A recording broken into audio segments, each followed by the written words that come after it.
Beredar rekaman memperlihatkan pertempuran sengit di wilayah Kleshchivka yang melibatkan tentara Ukraina versus pasukan Rusia. Rekamannya beredar di Telegram pada Jumat 17 Mei 2024. Pasukan Rusia tampak berupaya melumpuhkan tentara Ukraina yang bersembunyi di reruntuhan bangunan.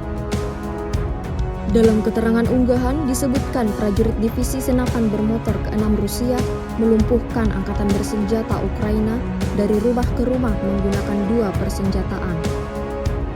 Serangan pertama menggunakan bahan peledak, kemudian dilanjutkan dengan drone FPV yang meluncur akurat.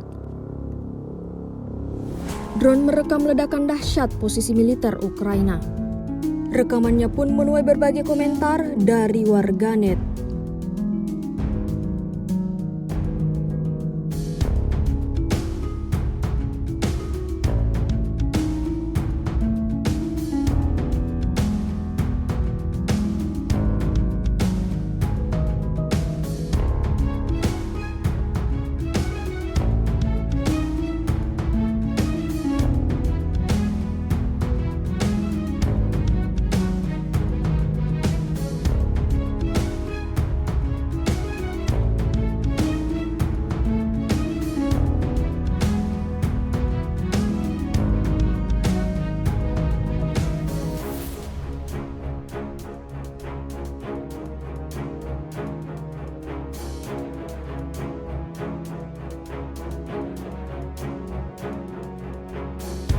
Download Tribun X sekarang, menghadirkan lokal menjadi Indonesia.